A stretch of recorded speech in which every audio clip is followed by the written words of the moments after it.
Yeah, I'm sitting down tonight, by the way. We're just having an informal parlay. So I wasn't feeling well, decided to sit and just talk to everybody tonight. The most important thing that people can do is contact the government in advance of any problems and let them know that you're actually the one piloting the ship. This is my deal.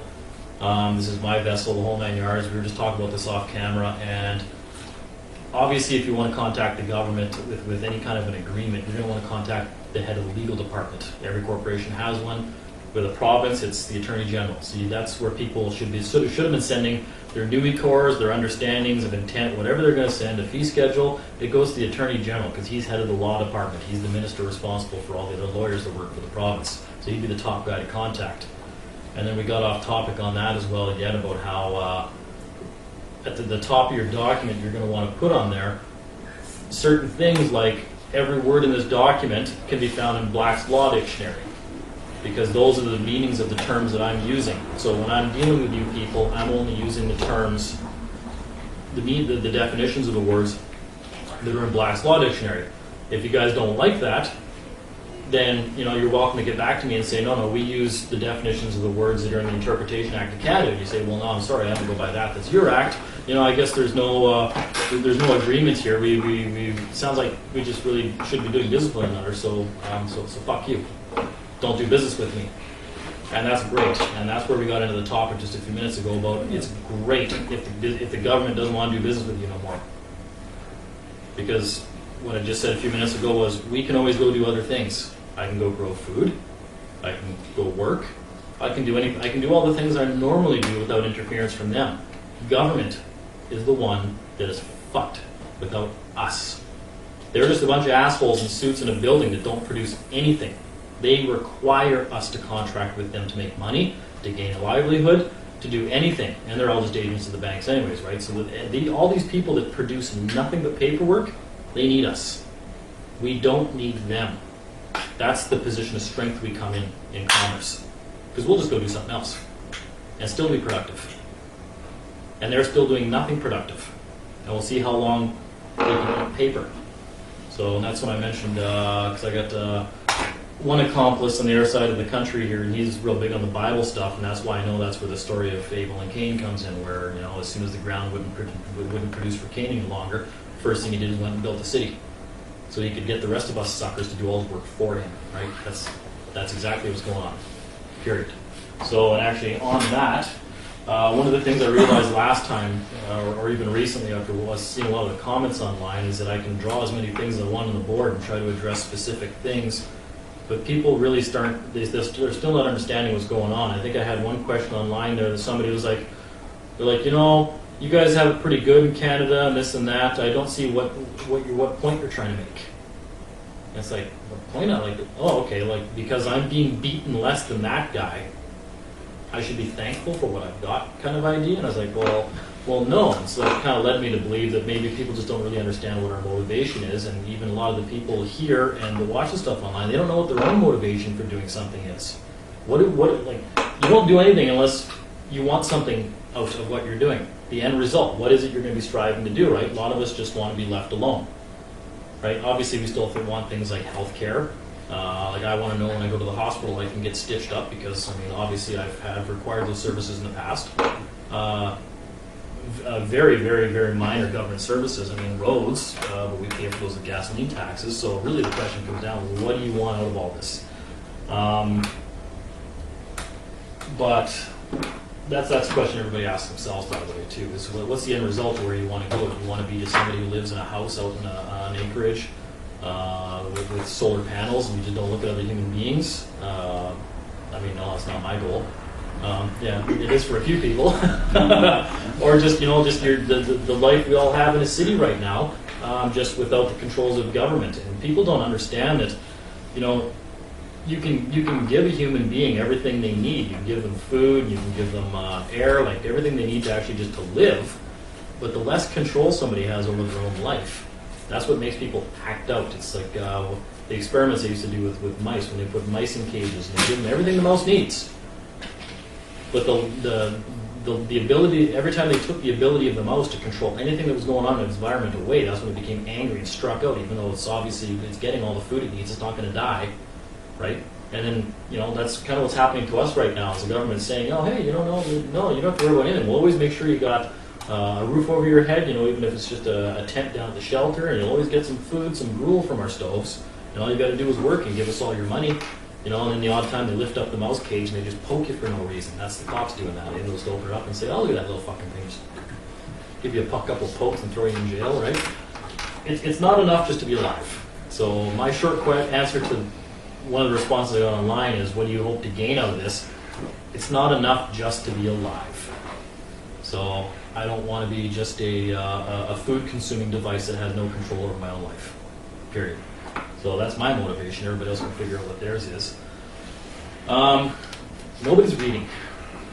I talked about this in another video. I went back through some of my files from over the years, just the stuff that I started with, and I went through, and I keep everything. I'm a paperwork hoarder. I even kept, I think I told you guys, I took notes and I wrote stuff while I was in prison the last time. I kept all those, and I had a little title page, notes from prison. So I've got everything I wrote last time I was in jail. So I like proving things that I say when I'm online too, by the way, here too. So some of the notes I started taking about all the stuff I was going to do in court and letters I was going to write while I was in jail is on the back of a WebPig remand requisition form. So, I think I told people that. I was getting the requisition forms and I would just get a little pencil and I would start writing all my shit in the back of it while I was in jail. So I kept all that and I got pages of it because you got nothing else to do while you're in there. That's probably what's the creditors of Gordon Hall. That's probably why Gordon Hall got so smart. I think he spent, 9 years in jail, writing on the back of requisition forms and figuring out what he did wrong. So I guess I must have got that guy. Yeah, I guess he must have got it right, finally. Okay, so I got all that kind of stuff. But anyways, somebody else sent me a panicked message telling me that they went to go find the Constitution Act or the Charter of Rights and Freedoms. And that, in section 52 and 32 were gone. They're trying to cover this up all of a sudden. I don't know, what the hell? So I went and looked it up.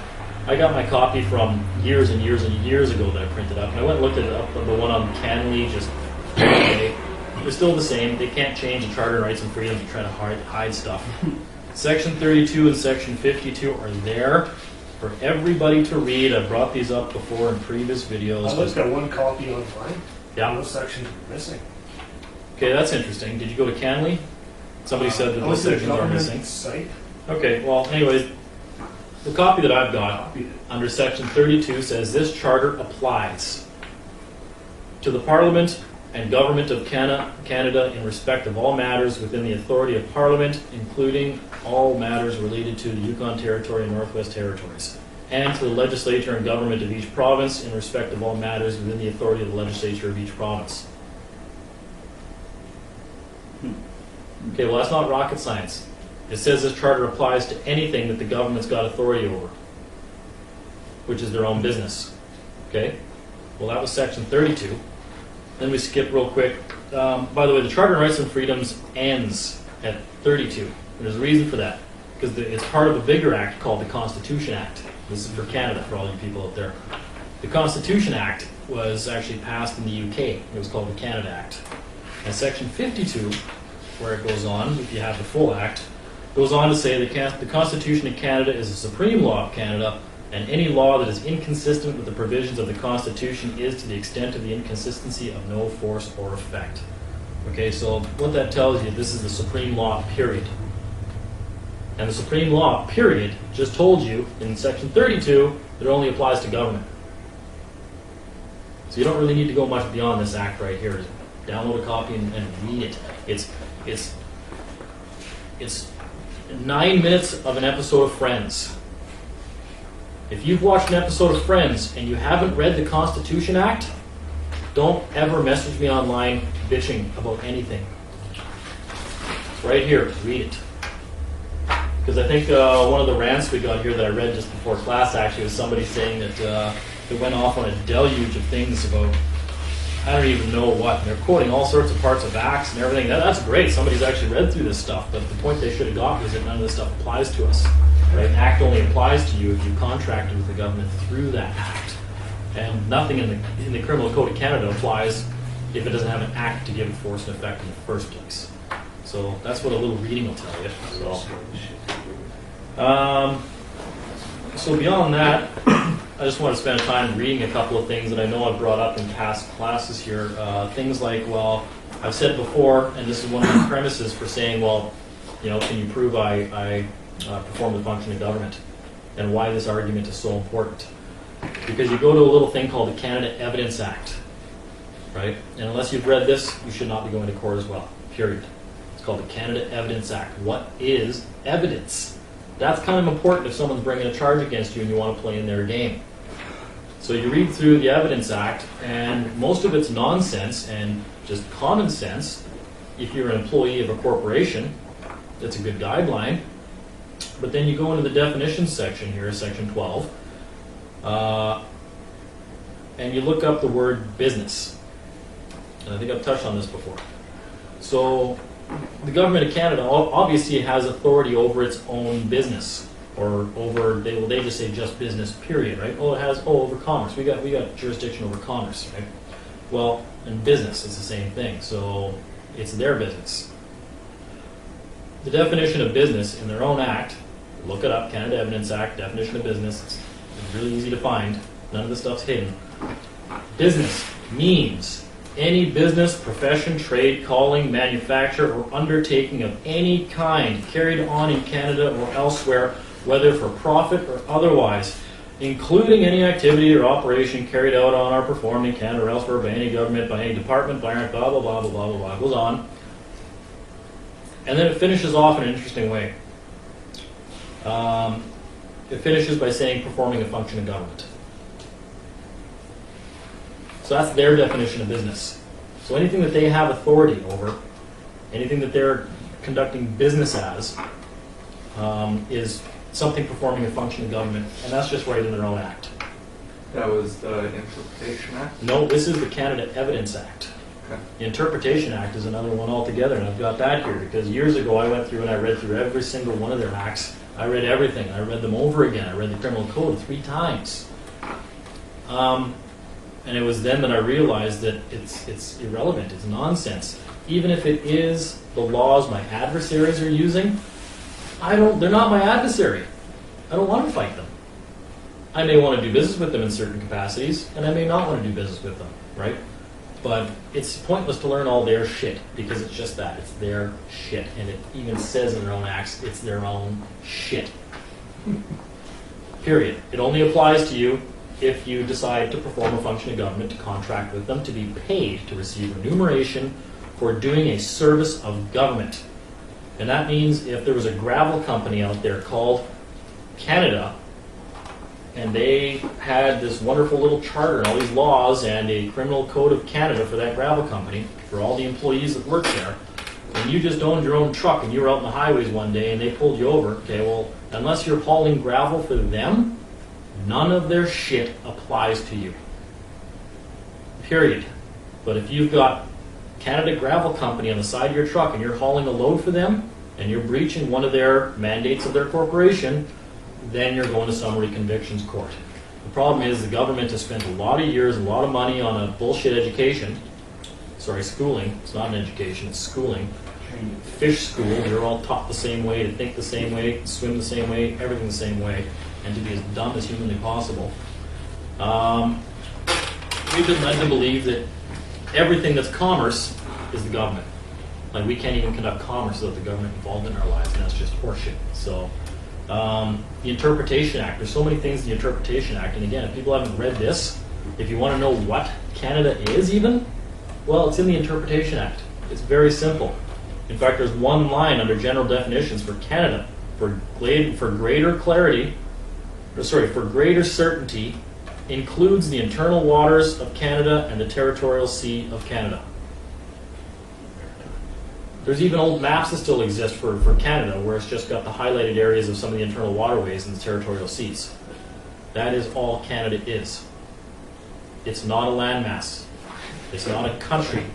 It's a nation, right?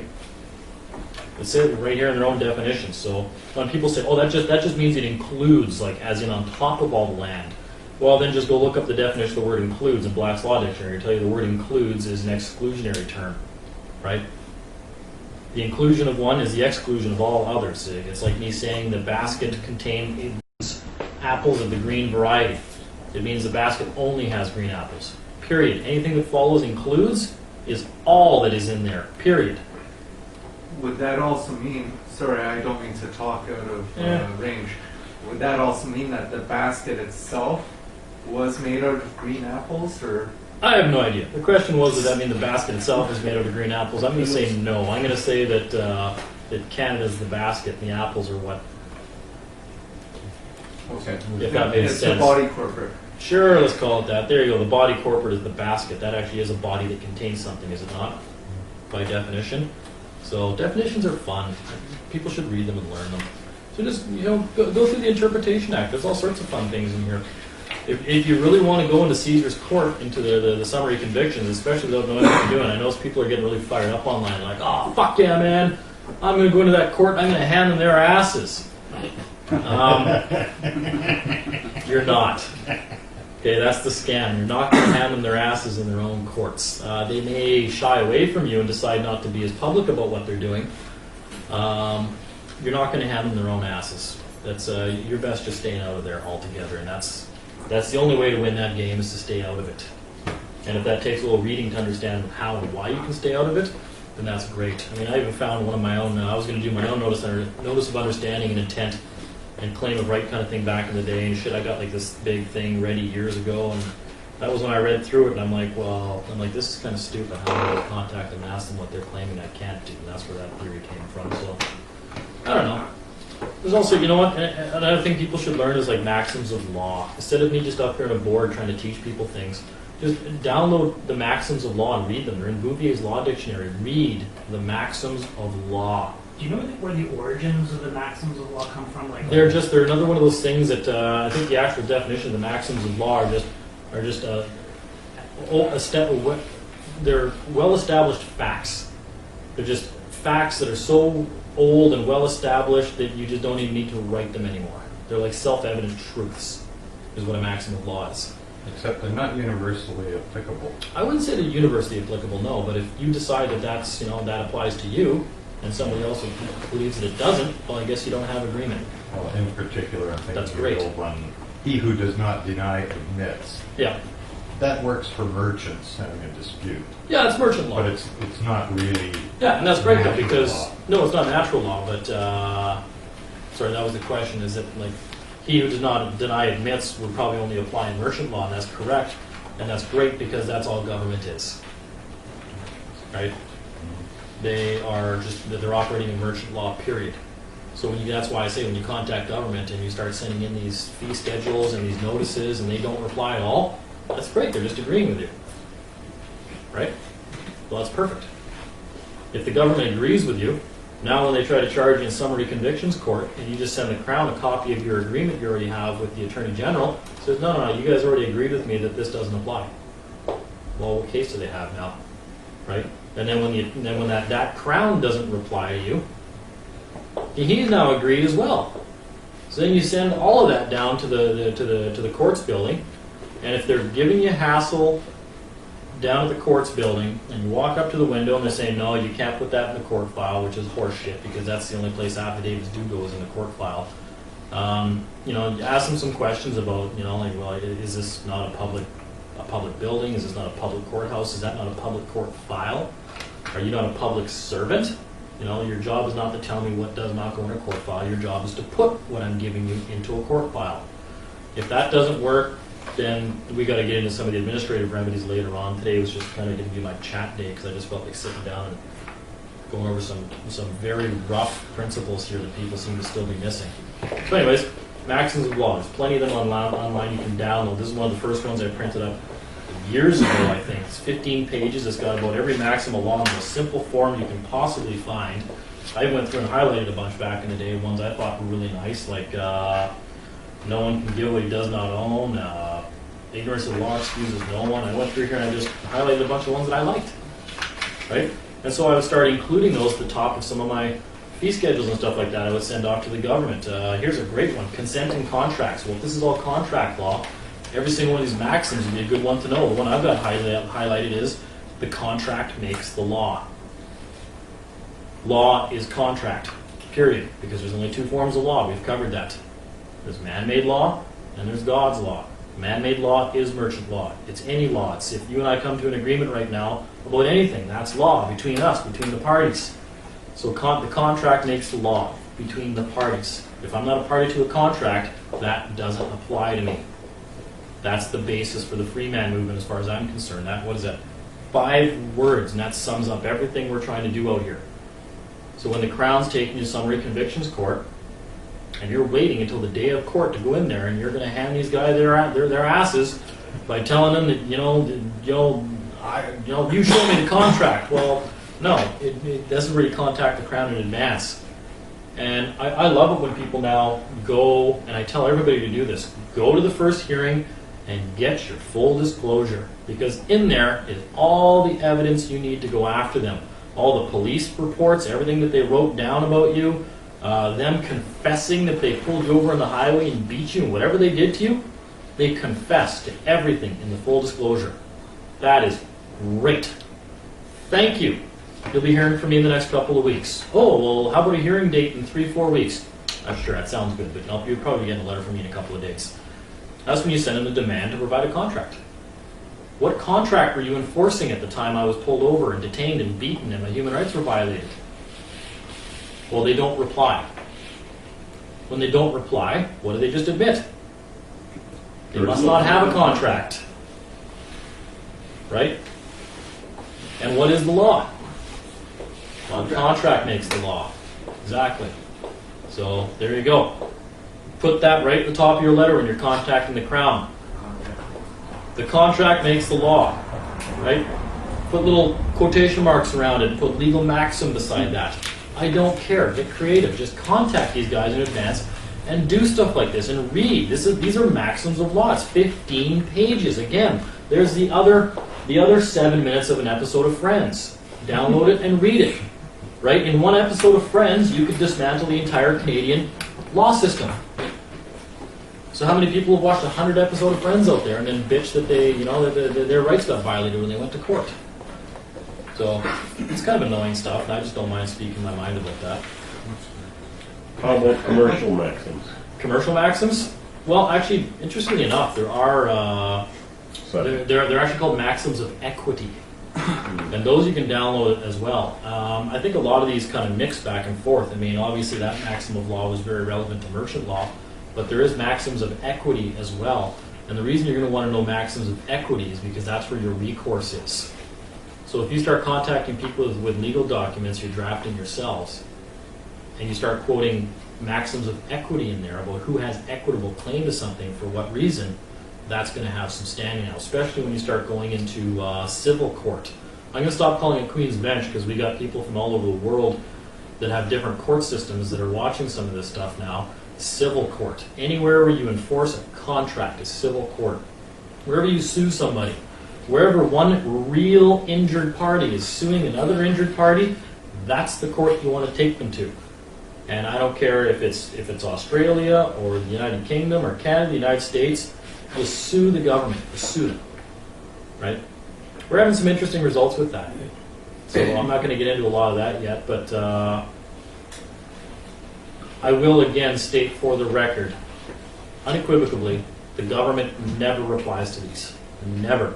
They will get their lawyers to try every scam and procedure that they can find. And if you don't know how to control the judge a little bit by, number one, not allowing a Crown to testify, because we have Crowns now, our attorneys, lawyers for the government, who are filing motions that, to the best of our knowledge, we've never seen a signed copy of one of these motions. So they're not even signing the motions. The motions have no statement of defense. They have no claim, other than trying to claim that you aren't following proper procedure in some way. So they're not attacking the substance of your claim, they're just going after procedure. And that looks really bad for them, because the fact they're not filing a statement of defense, as far as I'm concerned, is it's an abusive process. It's frivolous filings. You're attacking my form over my substance. And I think you have standing over that anyways. So that's why you should learn, again, wherever you live, go and read the court rules. They have rules there. I think there's 65 different forms. Only 20 are going to apply to anything you're ever going to be doing in the court, because most of them get into probate court and estates and all this other nonsense you're never going to be dealing with. So there's 20 forms to follow. So you normally have a cover letter and then a form that follows it, probably with your affidavit, and then exhibits you enter. And it's the simplest thing in the world to get a lawsuit together. I can't believe people even hire lawyers once you read how to do it. It's insane. So do that. Just read it, and it's all right here. And quote maxims of law and where you got them from. Get them from Bouvier's Law Dictionary online. Is a court going to tell you that Bouvier's Law Dictionary is not a good legal source? I don't think so. Is the government going to come up with a better one, maybe? Like maybe an agreement of the parties? No. Are they even going to rebut anything you enter into the court file? No. They're going to commit an abusive process. And as far as I'm concerned, one of the things we're working on right now is the 2 lawyers involved in doing some of the shenanigans we're doing right now in court for one of our claims. I honestly think that we should be filing separate charges against those lawyers, against their license to practice, for abusive process and frivolous filing. Just so that these people start to know that when they defend government with these frivolous filings, that we're going to go after their bar license now. They're no longer removed from liability. Again, because the government may have told them, oh yeah, no worries, we'll assume liability for you if you go ahead and do this. No, dude. It's impossible to assume liability for somebody else. There's no such thing. So, that's all. I don't know. We can get into anything else there. I don't know if anybody's got any questions. I was going to cut it short tonight, and then I was going to have a parlay maybe with a couple of people online here to see maybe what actual topic we should maybe schedule a whole hour-long thing about, where I get a plan together and actually detail some things for people, some learning, without getting into too much detail, because the whole problem is you can't explain it. I mean, you go to high school for 3 or 4 years to get a degree. Is it possible for my friend to come up to me and say, hey, Dean, you went to school for 4 years. Why don't you just summarize it for me in a paragraph, and I'll go down there and give them that and tell them to give me a high school degree. Okay, it's not going to happen. It's the whole experience was the high school degree, going through it and doing the whole experience and learning and the process involved. So it's not just like you can just be shown something and, oh, okay, not a problem, and then go do it and expect to understand it and have it work. So we will start to set up some of the workshops, and again, we're still going to stick to basics, because a lot of the feedback I'm getting, people still don't understand a lot of even the basic concepts of what their human rights are. So we'll get into all that kind of stuff. I don't know. Any questions for tonight, though? It seems like that's like what you were just talking about. There seems to be the main issue. Like I know there's a lot of different courses that are out there. People pay $200 or $2,000 or much more to take various law courses. Yeah. It seems like that's what we need to produce is like an ABC course, or like an intro course, and then maybe some middle of the road course and some advanced course. I don't know, but you catch my drift. Yeah, I agree with that, and courses is a good thing. Like how far you take it, of course, is another thing. That's the thing. Right on the heels of that. Okay. Who are your influences and what do you take inspiration from? Okay, so the first one is courses, and the second one is who my influences are. Okay. To follow along the same lines, if you're Yeah, no, I agree with that. So I think I'm on the same path as a lot of people on the internet that have seen a lot of different theories and beliefs and have tried most of them, and nothing really works. And then you like, well, okay, well, like I remember the years and years ago now, even way back in the day. I mean, some of my first experiences with stuff online was some of the accepted for value stuff. And I think in the beginning that all ended up coming originally from somebody. Accepted for value, I think, is a theory that came off the heels of some other stuff, redemption and stuff like that Roger Elvick was doing way back in the day. So that was some of my first run-ins with that type of stuff. But then when I wanted, it's like, okay, well, why does that work? Like, people shouldn't expect us to write something on a piece of paper and send the bill back and oh, those bastards, I wrote accepted for value on it. They didn't do anything. It's, well, okay, well, did you understand why you did that? Right? Can you raise that argument if you were to contact them and say, hey, I wrote AFV on that. How come you didn't zero out the accounts? And they're just going to say, well, what made you think it would? That's the only argument. They got to come back with you, and then you're just going to go, well, because somebody online told me to do that, right? That's the only thing you can possibly come up with. Whereas if you read the Bill of Exchange Act, which I have again, you'd understand in about an hour and why that process is not necessary. And that's a simple one. I can explain that to you in about 2.5 minutes. But why would I? Go read the friggin' act. It's there. What's your take on it? My take on things is not always what everybody else's take is going to be on things. That's why I always like people to do that. Then people come back to me and say, hey, when I read that, I thought of this. And I'll go, shit, yeah, I kind of like the sound of that. And then we get new ideas. So quit taking everybody's word at face value. Like, go read the stuff. I got no problem pointing everybody in the right direction, but then you gotta do a little bit of running yourself there, period. Right? I'm not gonna pick everybody up and drop them off at the end of the marathon. I have to confess. Yeah. I'm a chiropractor 12 years. Yeah. And what I did today for 2 hours, for the first time, at the bottom is read the Chiropractic Act. Really? Nice. I'm confessing my hypocrisy, right? Because this is Yeah. it's so inherent with all of us and everything we do. And Confess so, your sins, my son. You I'm know all what I'm ears. saying? Confessing is good. Say you don't We've been bred not to know. I like that we've been bred just we want the simple, easy solution. We don't want to just read an act, that's sitting right there in front of us anyways. And even if even if your argument is, well, it doesn't apply to me, well, you should be able to prove maybe in your own acts where it actually says it doesn't apply to you. So, Yeah, thanks to your lectures, a lot of people have been joining the site lately. I've been talking to a few of them lately. And the most common question I get, and this is, I know, probably a hard one to answer because everybody's different, everybody has their own goals. The most common question is, where do I start? Yeah, where do I start? Well, you started now. People back in the day, when I first heard about being like a sovereign or a free man, I was like, oh wow, well, how do I become a free man? It's like, well, the minute you state you are. That's something up here. That comes down to what is that? There's the three when you're redeemed, and it talks about that in the Bible too. When you're redeemed the first time in the spirit and the second time in the body.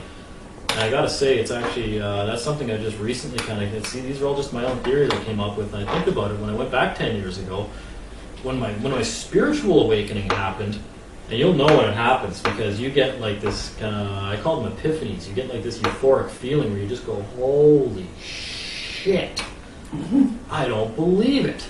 And you get, seriously, you get a tingling up your arms, your hairs will stand up, and you just go, fuck! And that's the start of your spiritual awakening. And a couple of years after that, you'll notice your body actually wants to start fighting you on that. Your body's like, no, we really like what's going on here, kind of thing, eh? Like your body's almost got a mind of its own. It likes the fact that we got beat an awful lot less physically when you didn't start doing this kind of shit. So we really don't like what you're doing. You actually start to have a fight with your body. It's the weirdest thing. You'd think that, well, no, your mind is your body. Well, no, obviously it's not, because it even says it's not in most religious texts, right? So then you start to have the battle between mind and body, where you have to smarten your body up and say, no, dude, we're in this together. And then you win that battle, and that's, I think, when you start to ultimately lose the fear. So when you win I think that has some real, okay, so that's where it all comes from.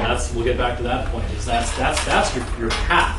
Your path is, number one, your spiritual awakening, and then number two, your earthly awakening, your earthly body, if you want to call it that, your the victory of your mind over body, where your body stops rebelling against you because your body is scared that you're going to get beaten or killed or starve or something based on what this guy's doing, who ultimately is probably going to live forever anyways, right?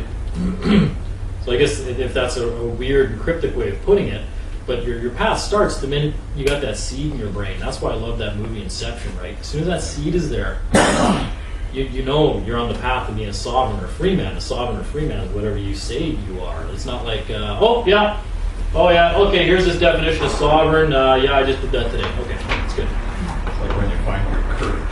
Yeah, exactly. So, and even once that battle's over, it's not like that means you're sovereign. It's just the sovereign's a word for something that we all are always striving for throughout our lives. It's just free, to be free, to not be under the authority of another, to be sui juris. So. Okay, I've been administrating this WFS for about 2 years now. Okay. And I've been approached by people who are calling this a mind virus. Oh, I like that, a mind virus. What's your opinion on? Okay. Because after you get the thought, the inception in your brain, there's no turning back. And the woman in the movie actually jumped off the building in real life because she didn't think that it was real. Yeah, and that's actually that is a valid point, because the problem is for a lot of us especially, is once you have this awakening, you couldn't go back to being normal no matter what. Anyways, it is a virus. It takes over. Absolutely, it takes over. There's no question about that. The idea of freedom, and once the mouse realizes there's something outside of the cage, you'll never be happy being back in the cage. Yeah, I think it depends on your metaphor for the virus. Viruses can be good or negative. Yeah. So some people call it mind virus. I like calling it a seed, because a seed is what gives rise to life, obviously, right? So once that germinates and starts to take hold and everything grows in your head, and it does, your understanding grows more and more all the time. That's why I try to tell people, you got to read this stuff and you got to get your own mind around it. You actually just can't be told. You have to learn it and understand it, and that only happens in your own head after years of it's a road, it's a path. There's no other way to explain it. There's no awakening. It is. It's an awakening, and you're always awakening more. I don't think your mind ever stops expanding once the idea is opened and you start. I mean, people are always asking me, like, where are you coming up with this shit, or where are you reading this online? It's like, I'm not. I've read it. I've done it. Now at this point, it's just this, taking all the information I've read over the years and the experience, and just making my own shit up. And that's what sovereign and free men do, right? When you start writing your laws, living your life, and dictating how your life is going to go, that's what a free man and a sovereign is. Amen. So, yeah. Okay. So I wouldn't say virus. That's probably somebody's. Yeah. Well, just as humans are a virus on the earth, or even trees and plant life are a virus on the earth. Only certain people are viruses on the earth. Well, we're not talking about internet trolls. Yeah, well, that too. Yeah, yeah. I would say what's a virus by definition? It kind of consumes without Consumes itself. Well, it consumes, but without producing anything of value for the organism that it lives off. Right. Right. The organism is forced to evolve around the virus. Yeah, there you go. So it's not like it's a symbiotic organism. We both get something off one another. Because I still wouldn't even call government that, because everything the government provides for us, we gave to it, and we can live just fine without it altogether. Period. It's not like we're going to die tomorrow if government disappeared or went away. And that's not saying I even say they should disappear or go away. Just if they did what they originally created, what we originally created them to do. To protect the people instead of the corporations. They're supposed to be protecting us from these corporations, but now they're kind of enforcing corporate law against us. So we got to take that power back, and I think that's what we touched about earlier on there with what is our true power. Yeah, I think it's probably more correct to call what we call government the government agency, because we are the government. Yeah, that's correct. We are the government, so the government agents. Yeah. Government agency is what Yeah. we call government. And people always say, I get some questions about that. Well, what do you mean we are the government? It's like, well, technically, it's the same way as saying when, and I've heard this argument used, when I remember there was a story about a fellow who was going to court because he didn't have a fishing license or whatever. It was a fishing license, and he went to court, and he said, and the government said, the Crown said, well, you didn't have a license or whatever, and the guy said, well, who do the lakes and the fish belong to? And it doesn't matter whether it was the judge or the Crown said, well, it belongs to the people, kind of thing, right? And he said, well, if it belongs to, I'm probably missing part of the story, but either way, it came down to, well, if it belongs to the people and I'm one of the people, then why do I need a license to be, and then bam, case dismissed.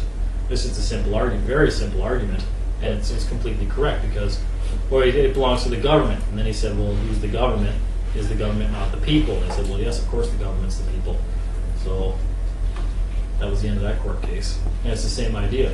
And it's the same concept of, that's actually something I want to talk about tonight too, is we're having more of a philosophical, kind of theological thing tonight here, but just because of all the stuff that's going on in the UK right now and all these debts and the stock market tanking, everybody's just going crazy about all this shit that's irrelevant that's happening out there.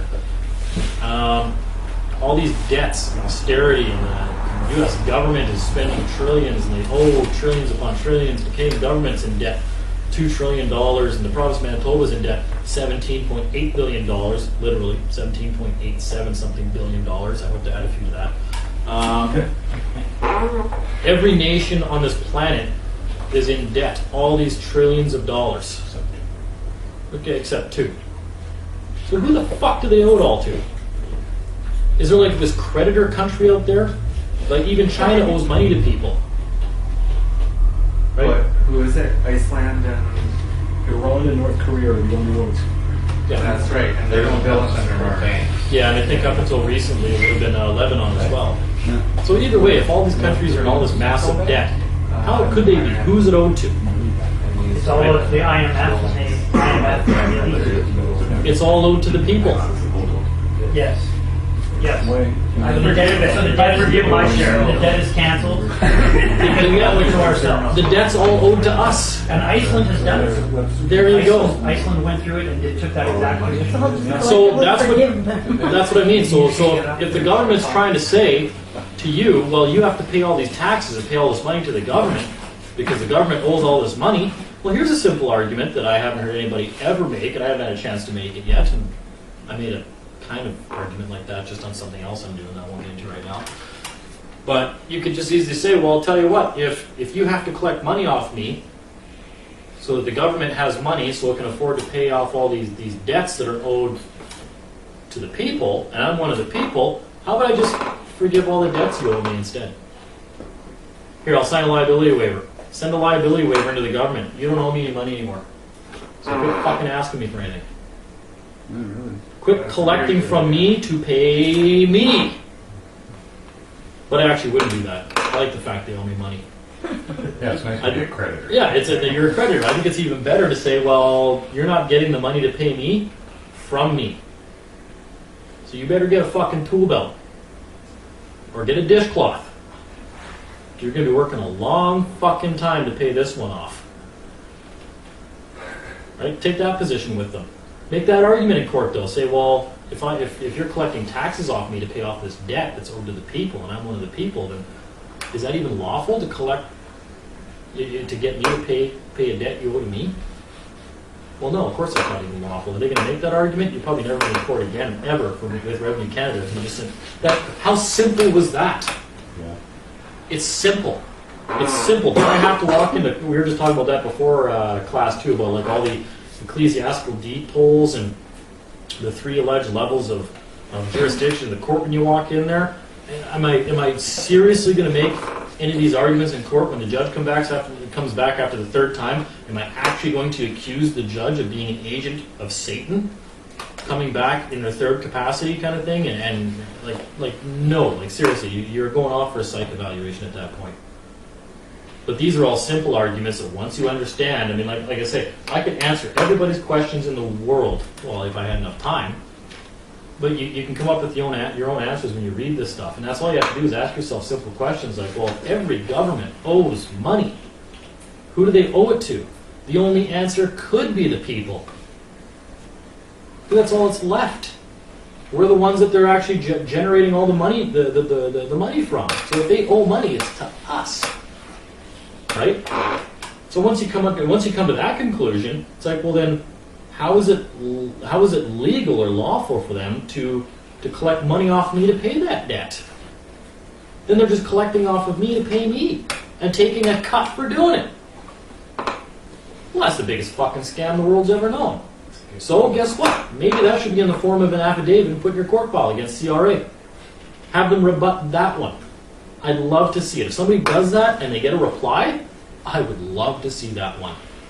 Instead of making the name argument.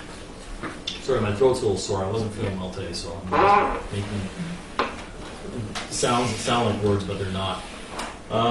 Okay, so there's that one. While we're off ranting about certain things, any other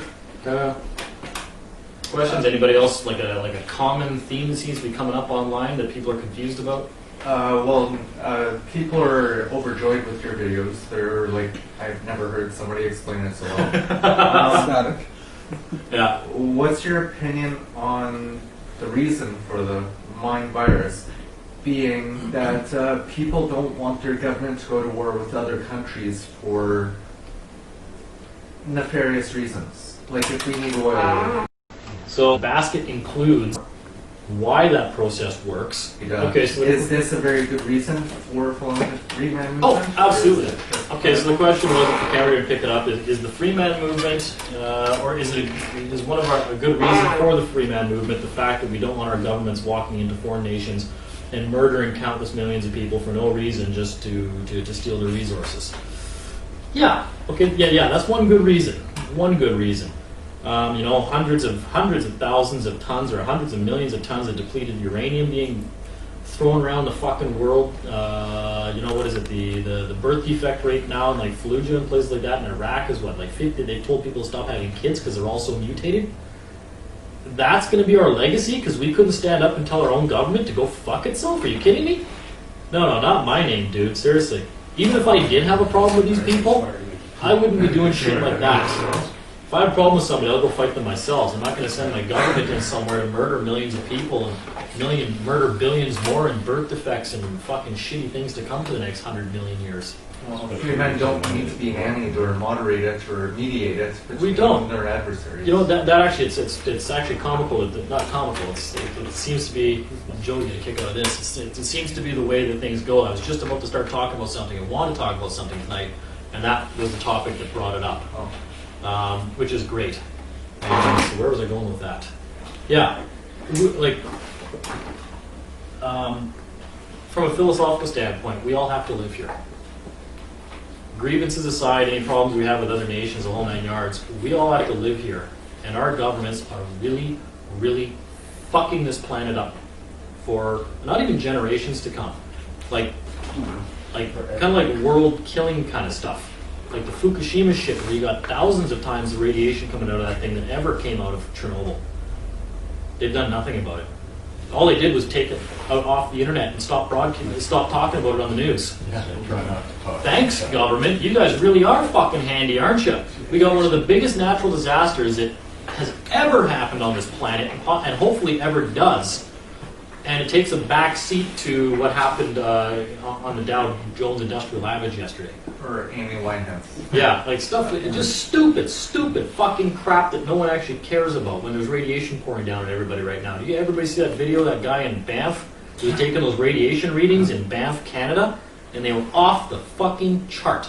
Rainwater just coming outside of his truck. He's got one of those, I don't want to say the name wrong. That Russian Geiger counter that I can't remember the name of it right now. I almost want to order one, yeah. But he stopped outside of Banff in Canada, and he just took like a wet rag and put it outside the window and took some rain that was falling straight out of the sky, brought it back in the van and put his Geiger counter on it, and it was like at the level where it said like leave the area immediately. It was right outside Lake Louise. Lake Louise, yeah. So this is Canada. This is shit that affects us here. So that stuff. I mean, gee, I've been sick mildly twice in the last month. I haven't been sick for 8 years. Yeah, it's interesting because there's reports about being thousands of times higher, and I couldn't get access to any of the websites. Yeah, there you go. So I mean, that's the other thing too. Is that's where I was led to. Where I was going to get on here and I was going to rant about some stuff. This is actually the real important stuff. Is the fact that we're letting these people walk all over the planet and seriously fuck shit up right now. I mean, walking into court and beating a traffic ticket, okay, that's the feel-good moment of the week, maybe, that kind of stuff. But we got to stop feeding these guys. We got to stop giving them money because they are killing us all. They are. Is there a way to do group action along the lines of doing in UK where they like arrest the judge or no? Is that not the way? Here's what you do. Okay, and this honestly, I think this is going to be the next revolution. That like the Industrial Revolution, where people were throwing their tools into the cogs of the machines and their jackets and their bodies, if need be, to stop the machines to protest what was going on. Well, government only needs money to operate. They make money by you spending money. Period. So I think the next lessons we're going to do is I think I'm only going to start attacking some very specific things. And that's going to be number one, CRA. Because I promised them years ago that I would fuck with them until the day I die. Let's not get vindictive, though. Yeah, not to be vindictive. So, hey. So I don't mind making good of that promise. So, yeah. You got to stop the money coming into the machine. That's the Canada Revenue Agency. And if they claim that they need this money because here's a good accounting scam for you. I took accounting in economics university, so if you really want to steal from people, you create a bank account where all the revenue of the country goes. So you only have revenue and then debt. So all the revenue goes into this one fund, and all the debt shows up over here. And then nobody ever really questions what those debts are, like, for instance, the trillions of dollars that are owed to the Bank of Canada, which is ultimately then owed to us, by the way. If that's a new concept for people. Or even somebody taking out $1,000 credit on their credit card. They're creating money out of nothing. Well, that's the same kind of thing, right? But so the government's spending all this money they're getting from the Bank of Canada that basically is ultimately owed to us. That's why our certificate, our particulars of live birth, is filed with the Bank of Canada. That's the security. Then the government can go on a spending spree, right? Well, if that debt is owed to us, and there's interest on that debt, and that's all they're collecting money for is to pay the interest on that debt, but we don't even know that that debt doesn't exist in the first place. Isn't that a good way to create some accounting fraud there? Well, look, we need all these revenues to pay off this debt that doesn't exist in the first place. So if they mash everything together as much as possible, it's really hard for people to track down where all the fraud's going on. But paying off debts that don't exist is one really good way to fuck people over. So the best thing to do then is just to cut off the money. Cut it off. I mean, what do you do to your kid when he's not mowing the lawn like he's supposed to? Well, you stop his allowance. It's pretty simple. That got done to me many a time when I was a kid. I learned my lesson on that one, okay? The other thing is, too, is the argument on that is the government says, well, you can't just do that. You know, when you're going to court against CRA, make some other arguments. I mean, I'm a contractor. If I built a house for somebody that wasn't up to expectation, do I get paid for that house? No. So if the government's argument is that we're paying for all these wonderful services the government is providing, then you send them an affidavit that says, you know what, your services are not up to par. I'm not getting out of this agreement what I was supposed to be getting, so fuck you. I'm not paying you. Yeah, when the services are up to par, and I'll let you know when that is, because I have yet to see the contract with what you're supposed to be providing me, but I just know I'm not happy in the first place, then we'll talk. So there's that argument. There's all sorts of arguments you can make all day long, but the whole thing is you got to cut off Revenue Canada, and then you got to cut off property taxes, because without those two things, people would be able to live in their home and not leave if they didn't have to, and just chill out and grow a garden. That was a concept I came up with like 5 years ago. I called it going super Gandhi on the government, right? The best way to protest the government is to stay at home and grow a fucking garden. And then when they finally have to come onto your property with guns to remove you, who's the aggressor? Okay? That's all Gandhi did in India. Everyone sat down, and then when people had to basically come and put them in a chokehold to get them back to work, well, who just lost that war? You show who the aggressor is. Show who needs you. Hey, you need me. You just came onto my property to come here and to kill me until I could go back and perform for you people like a fucking trained monkey. You know? That's when you've got the upper hand. When they come onto your property to harm you. Especially for property taxes, you don't know. So that's the other one I'm going to be addressing is the property taxes. I know we've covered that in other episodes as well, where a very simple argument shut that whole thing down. So, that'll be there's a promise. Is those will be the next two episodes to come up. Is we'll do some detailed stuff on Canada Revenue Agency and property taxes, because everything after that is a moot point. Guess what? If they take your driver's license because you got too many speeding tickets and you didn't show up to court to pay or fight, that's the best fucking thing that ever could happen to you. Great. Here's your license back. Now fuck off. I'm going to drive without it. Woo! That's not fear. That's not terror, okay? They just did you a favor, actually. Good. Thank you. Thank you for revoking my license to perform a function of government. I guess I won't do that anymore. Maybe you could assign some homework. Homework? Yeah, here's some homework. Read. I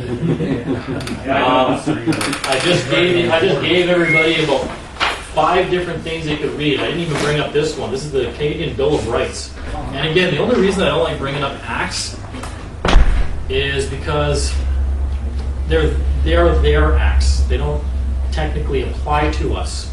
But there is benefits from reading things like the Canadian Bill of Rights, because it tells you what government cannot do to you. Those are valuable things to know. So you got the Canadian Bill of Rights, 1960. I think that was Diefenbaker. Great piece of legislation. Apparently the government felt the need to redo it in the Canadian Constitution because even the government realized, oh, this is this blatantly only applies to government. The government knew that this only applies to government, and they were a little bit too blatant about it.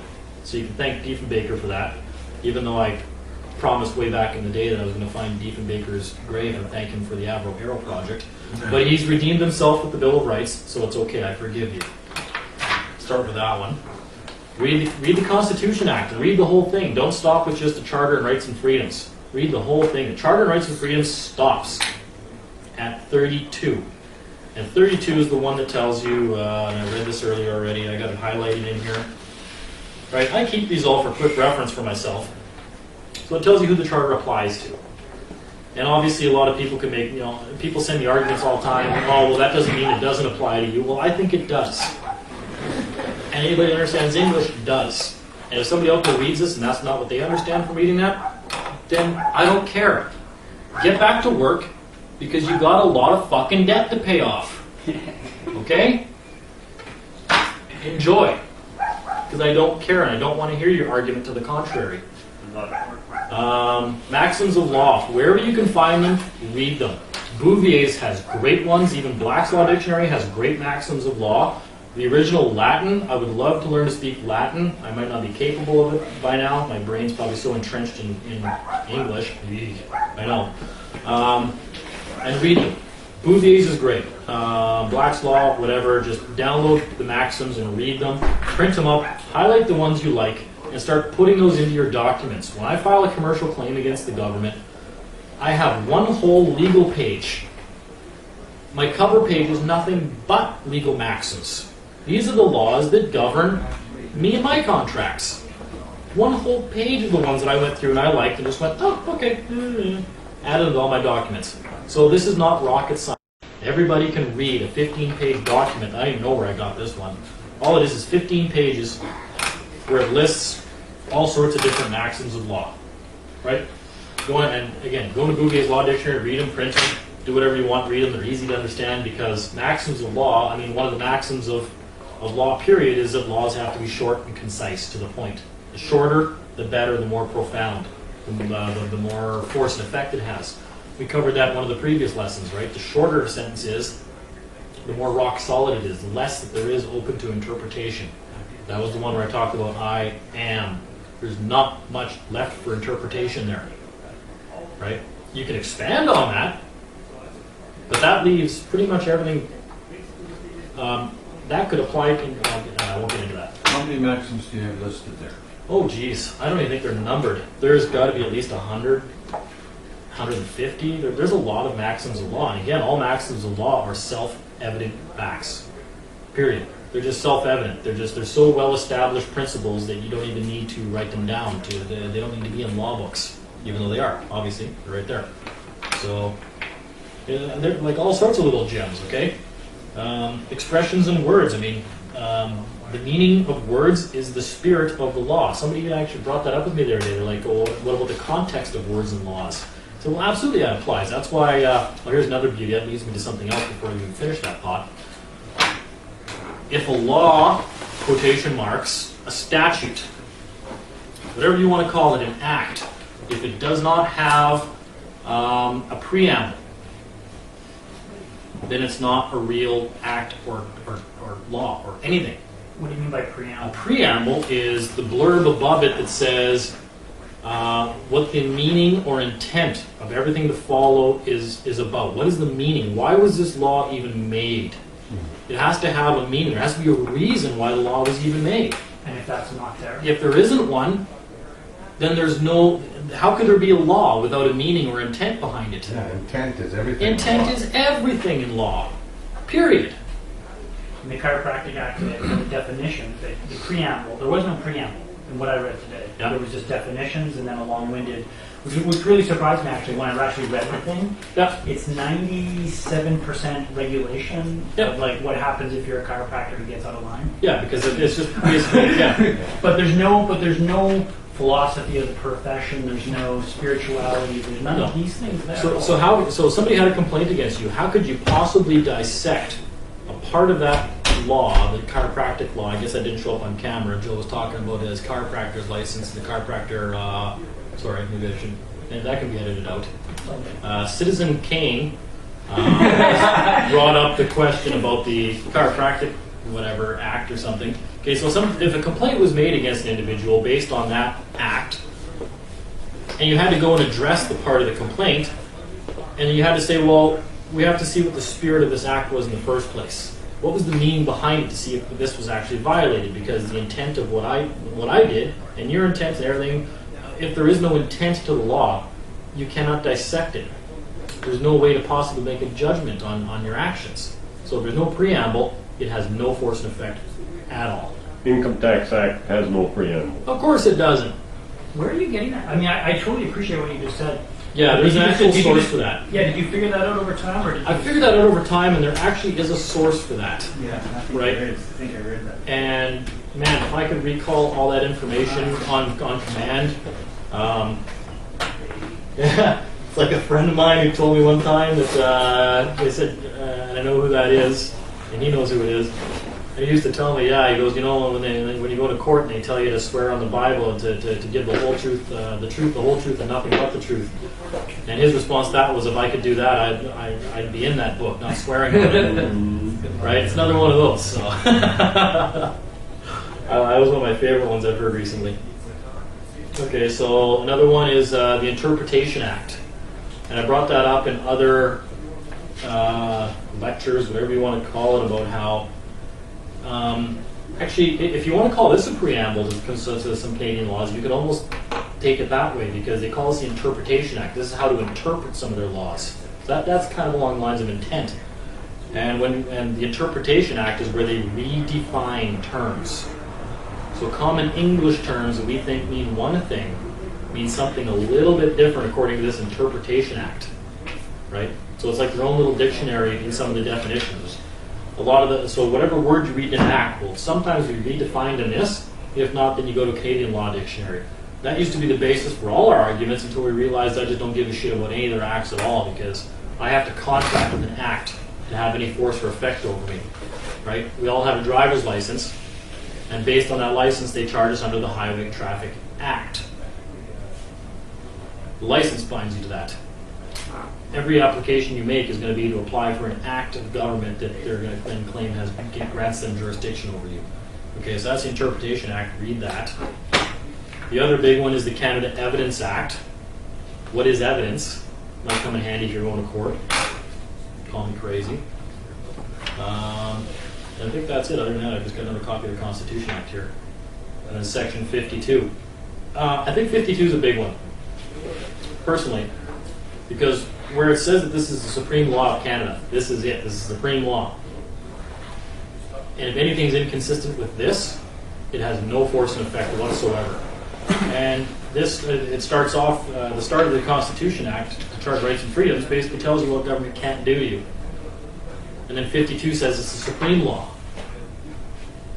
And if they do something that they're not allowed to do based on the first part of this act, it has no force and effect. Well, that's pretty much every act that's not in the Constitution Act. That's why nothing can have any force or effect, because almost everything they do violates your human rights in some form or fashion.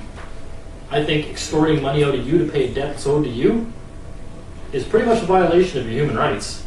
And I think that voids the Canada Revenue Agency Act or the Income Tax Act. Right there, just that one argument voids the entire act. They cannot extort money out of you to pay a debt to you. And then all you have to do is establish that the debts that Canada owes is owed to us. So, simple arguments. Simple, simple, simple, simple. So that's all I got for that. That's reading material. Other reading material, like I've told people, and sometimes I just like to chase down definitions in Black's Law Dictionary. I find that fun. Most people won't for some, I guess, maybe.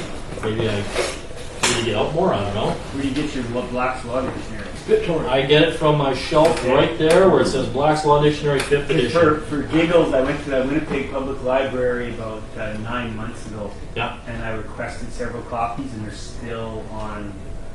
Yeah. There.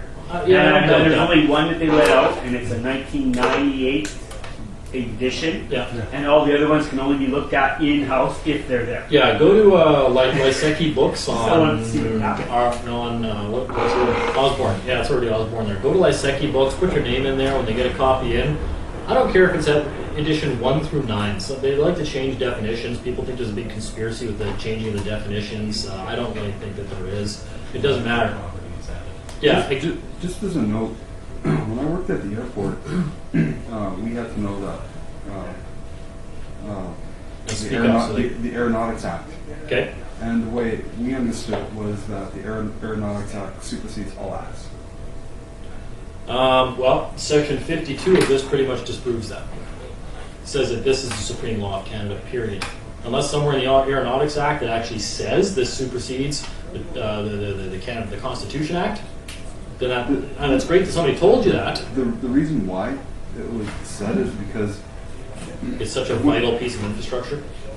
Well, if you read on NASA or the U.S. Navy on how they do their acts, yeah, anything that comes over Canada is the Aeronautics Act and lands in Canada. Okay. So, do we care about that? Well, I don't. They can write any piece of. They can write anything. But it's just an interesting. It's an interesting question, though. Like, it is. You have law of the land and law of the sea. Maybe what you're alluding to there. Land law of the air of some type. Is there a law of the space? Yeah.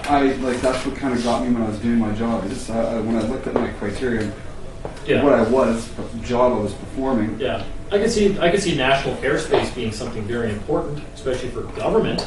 So maybe government considers it to be, one of their prime acts, I guess. I don't know, the Aeronautics Act, because obviously they want to have control of their airspace. They don't want the Chinese or the Russians, flying whatever over our. Just check and see. Read it. Yeah. Just read it and see, and check it out and see. I might, or somebody else could read it, and just give me a Cole's Notes version of it. Okay. So I like that idea even better. You read it, and you tell me what part of that act you think actually verifies the claim that was made, in case everybody didn't hear it, that Canada, or maybe the airport authority, claims that the Aeronautics Act supersedes all other acts in Canada. Well, aren't airports not technically part of the Canada? I don't know. Because I know, if you land in Canada or in Germany or wherever, it's still international. You're not actually until you cross the in border the country, so it might actually have a higher stance. Just well, because see, this is actually a very valid sovereign point, because when you consider the fact that, say, the Chinese embassy or the American embassy in Canada is not Canadian soil, it's actually American soil. When I worked with customs, when a plane landed and people were leaving the plane to come through customs, if there was an issue, you were not allowed to enter Canada, or if you were held in a cell. Because it's a port of entry. That's right, redirected. Yeah, and it's still international. Yeah. It's still international area. Because I used to tell people, you see that yellow line, they're going, yeah. I says, well, this is the United States. That's Canada. That should tell you right there that Canada isn't really a landmass of any kind. It's just jurisdictions. Yeah. That yellow line was literally, this is actually very valid for freeman kind of stuff, because I try to make this point with people all the time, and that's actually helping improve it. A yellow line at the airport is one's international and the next is Canada. Yeah. I mean, that's perfect. That's brilliant. That proves right there that Canada's not really a landmass. I used to tell people, I said, look, if you're going to cross this line, this is what I'm going to do. This is what you have to do. You cross this line, you're in the United States, I'm going to search you, and then you're going to go, I'm going to escort you to Canada Customs, you're going to come back through there. Do you want to do that? Canada only has authority over Canadian business in its sales territory, and an international airport is outside of its jurisdiction. That's why there's a yellow line. This is where Canada kind of ends. Mm-hmm. Because it's not a landmass, it's a jurisdiction for a purpose, for Canadian government functions, period. I mean, this should all be just helping consolidate things in people's brains. The same way that technically my house, when I'm a sovereign, my house and my property where my fence ends, well, that's not Canadian soil either. That's my own. Period. They got no jurisdiction over me, and then they walk onto my property. Then we can get into the other things. Oh, you don't have a land patent. You don't have this. You don't have everything else. It's like, look. Presumes the Crown's jurisdiction. I didn't apply for a land patent. Well, who do I apply to a land patent for? What is applying? Does God have a fucking patent office? No. And unless the government of Canada is going to show me the bill of sale where they bought the land off the creator, I'm not going to accept their land patent. How about I just print my own? my own law. Isn't that what Canada does? They print their own laws for their own soil, so I'll just print my own. Well, that raises an intriguing question. Like, if the Canadian Constitution, that Constitution Act, which to me sounds like an oxymoronic title, if that's the supreme act in the Canadian jurisdiction, of course, the British Queen gets it from the Indians, from the natives, the indigenous, and of course, when they did that, they made them sign these false treaties, right? So these treaty documents are what these sovereigns are arguing. Yeah, Right? and those treaties aren't even in place. Right, and they're not being honored, etc. So is it the treaty document with that? I mean, I'm speaking this out loud, troubleshooting this. With the treaty document, then should be superior to the Canadian. Yeah. So there's another valid argument. It's almost like the Nui Core argument, where instead of us contacting the government and saying, "Hey, I'm claiming that you guys don't have the authority to issue a land patent because that authority came from your Constitution Act, which goes back to the Queen of England, which goes back to her treaties with the Indians, and blah, blah, blah, blah, blah, blah." Instead of claiming that, what would be the smartest way to do that instead? I'm claiming you have no authority, and if you do have the authority through these treaties and everything else, I'd be more than happy to see your argument. Other than that, I'm simply declaring that this little chunk of land right here is mine. I don't need your sovereign authority to grant me permission to my little chunk of land. All I need is my own sovereign authority to declare it. Period. And then the minute you go and you get a notary public to stamp that, that is already public recognition of your document. Send that into the government. I own this little parcel of land. GPS coordinates, this, it's in a square enclosure, the enclosure rules in Black's Law Dictionary, that's mine. If you're claiming otherwise, you've got 21 days to get back to me, right? And unless you've got anything short of a bill of sale from the creator, I'm not accepting your claim. Because I live on it. Now, here's a photo of me in my house, it's mine. So all sorts of arguments you can make. So people just need to start doing this shit. Just start thinking. I'm not applying with anybody for anything.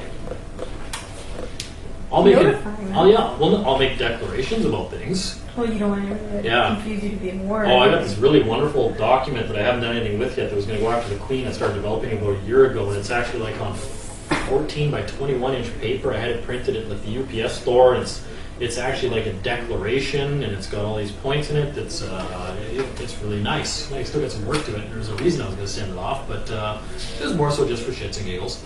But it's a declaration, right? Sovereigns, free men make declarations. We don't apply for things. You don't petition. Yeah. It's like when people ask, well, how do I get to be a free man? I say, oh, okay, well, there's this office downtown in Ottawa. You write to them, and you fill out this little application for free man status. No! No! Right? It's like every time I used to love this about Shroud seminars. I went to 2 of them, and people go there and be like, oh, I did what you said, and I sent this off, and they just completely ignored it, and what do I do now? And he'd say, oh, well, you call this number. Turn around the whiteboard and he goes, all you do when somebody doesn't obey one of your orders is you phone this. And you start writing 1-800, and then you'd write crybaby.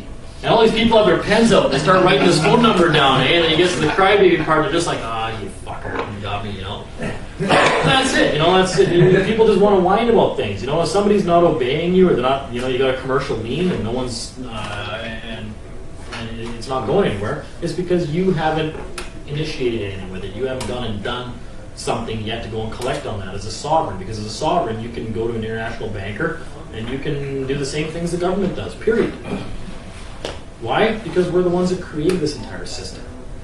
Period. We are the top rung. We created it all. So we can do anything any of these other guys can do. Period. And failing that, go home and plant a garden. And just go super gone. So we gotta start taking the money away from these people, because I'm telling you, I'm not happy with the services I'm getting. I like the hospitals. I've required stitches a few times. I don't want medication of any kind ever. That's my own personal thing. I will never go on any kind of medication at all. I don't want that kind of help from Health Canada. I don't mind operations when one's needed. Like, life-saving stuff, that kind of shit. I don't mind paying for those services. But pretty much everything else, go fuck yourself. I'll take care of myself. Thank you very much. Oh, fluoride in the water. And a little caveat to that, we're heading up the fluoride argument here in Winnipeg to get the fluoride out of the water. You know all about that. You know it's toxic. Vancouver never put it in, etc. But just for the record, the Canadian Medical Association, no fluoride in my water. Their own epidemiology studies say that the system, the healthcare system, is killing approximately almost 1 million people a year. That's the whole intent of it. Yeah, exactly right. It doesn't say. I'm not an advocate of medical. It doesn't say Good Health Canada. Health Canada. You know, you get those little PC Health bars on your computer where it says PC Health, and it's got like one red line at the very bottom. You're like, oh fuck, my computer's not looking too good. Yeah. Well, that's what Health Canada is. For sure. It doesn't say their mandate is to make sure our health is good. It just addresses the health of Canadians, and I think that their mandate is to make sure that we're as unfucking healthy and dying as possible. When they change it to Good Health Canada, then that's a promise that I'm going to want to cash in on. Until then, I'll look after my own health. So, yeah. Any other points? Yeah. On that topic, fluoride, if one was to try to get it out of the system, Yeah. You mean how would we pressure the politicians to get rid of it? like do a class action Be lawsuit? like a private side, civil? Can you write acts? Those are big battles. Can we get up a declaration? One that by is, the people? You probably have to start like doing the whole raising awareness thing and this and that and convincing. Here's my problem with that is I'm not a big fan of trying to convince the masses of anything. It seems ironic because apparently I'm trying to convince a number of people now. Wasn't my intention, by the way. Yeah, in your own locality, short of just, well, you know what, I know. Would I bother petitioning the tobacco companies to take mercury out of their cigarettes so when I smoke them, they're better for me? Probably not. I mean, even though water is an essential service, ultimately you can go spend $5 and buy a 20-gallon jug of water for yourself to drink. Should you have to spend that $5 if it's available on the tap? I know that. I know. Let me clarify something. Yeah, you got to raise awareness. That water has fluoride in it. It probably does because it's very gotten into the specific- system and Hydrofluorosilicic acid is very difficult to get out, and it's Yeah. very specific filter systems to take it out in the bottled water that you buy in the That's store, good. or that it still has it in. But I think It Claudia is was fair asking water. the question, and I hear you. And by the way, public awareness on the fluoride issue is exploding. That's good, yeah. We've got 2 websites up actually for Winnipeg to get it out. But I think, because Claudia and I talked about this before, this is a good question to ask. Yep. You got to ask. Have you been involved in any class action lawsuits? Or like, you know what I'm saying? Like, not so much an individual's case, but say something for the general public, like fluoride. Like, say, what could we do? or how would we do about the that? thing is, if you had the for a class action lawsuit, the only way that I think that it could be relevant or have standing would be that if you have the outline of your lawsuit, because remember every claim has got 3 parts. It's got the statement of facts, the damages based on those statements, and then the remedy demanded for the damage. So if your lawsuit has those 3 components together, and every single person that you're claiming to represent has read that and signed as a party to it, then I would say yes, you can probably take that into court and fight to win that. And we're pretty much right there right now. We've got witnesses. It's technically medication. It's technically a toxin. I think Yeah, they're medicating the water supply, which Yeah. is so completely criminal. It's Yeah, to sickening. qualify as a class action lawsuit, it's like how many signatures? Like 20. I don't know, but I was kind of thinking just to keep it simple, Yeah. just one person filing something and prove to us that this is safe. Yeah, see, I don't know much about this. I would. And if you can't prove to us that this is safe, you have an obligation to take Calgary it out. did Well, they'll prove to you it's safe. Calgary did one if there was something that said it was unsafe. They got 1,000 doctors on their payroll that'll sign tomorrow Yeah, saying but- that fluoride is just wonderful for your teeth. Actually, you know, That's usually true. it's dentists. Especially Yeah. like if you listen to the radio or any of the things where they're yammering from, they always contact dentists and ask them, Well, you know, how is the fluoride? that's, I mean, and what relevancy does a dentist have to do with something I'm drinking that's going into my body? That's It's gonna wind That's up true. staying We're going to have our cold. expert witnesses come forward and make that statement. And for the Yeah. record, we have experts right now. There are doctors in the city on one of them. How about we and don't- there's internationals who will come forward as expert witnesses. But I think Claudia's point's very good. To keep it simple, We don't want it. What about the damage to individual people? I don't. Yeah. How about I think it's damaging. I don't think it's good. If people want fluoride, then provide them with little pills they can take home. Which they used to do. Which they used to do, yeah. I remember those red pills they used to give us in school and say, we always used to chew them and our teeth would all get red and you're like, laugh at each other. That's terrifying now that I think about it. What was that? That was fluoride. Yeah, that was like pure fluoride, yeah. Outside of the... But how about we just don't want something? I don't care if it's good or bad. I don't want it. We have the right to refuse things that even are beneficial for us. Yes. If people want it, take it out of something, give it to them in a form that is not just being produced by people on a mass scale like water that most people are dependent on. I just don't want it. Sure, bring 1,000 of your doctors forward that say it is good for me and everything else, you know what, that's fine and dandy. I still don't want it. When I was a kid, I was told broccoli was really fucking good for me. And I better eat it. But I didn't want it. I don't care if it's good for me, I don't want it. The fluoride debate or question is interesting though, because if you do go to court with it, like for example, all the big companies right now are changing their public PR campaigns because they're removing fluoride from it because they know that something's brewing. Yeah. And the dentists are ganging. A lot of the dentists are coming to the fore and they're publicly saying this is bad. So you look at it this way. Say, take your average dentist out there in North America who's already intentionally given fluoride to umpteen patients that have passed, right? Well, that doctor is then liable. Like individual doctor, the contract they had with that patient. Yeah. Like that's a time bomb. That's individual lawsuits. Yes. Which brings up the other question. And great. Would it be better to do 5,000 individual lawsuits for the fluoride issue, or just one class action lawsuit? 5,000 would be much more difficult for them to deal with. I like the idea of 5,000 separate lawsuits. Because a class action lawsuit generally only benefits the lawyer. Not only that, a class action lawsuit, judges actually have the discretion to say, no. Yeah, good luck with 5,000 of those.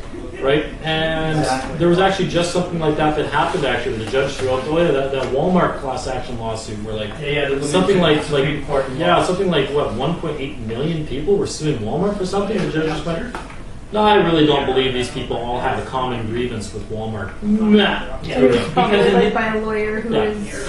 Because you can make that argument, common grievance, right? That's right. That was for a women's rights issue for Walmart employees that technically took it to the Supreme Court, and they lost because the courts are crooked, because those judges are crooked. Of course. So you're not going to get a fair So if nothing else, the individual lawsuits, it's like the same thing they've done to us for years now, is waste our time.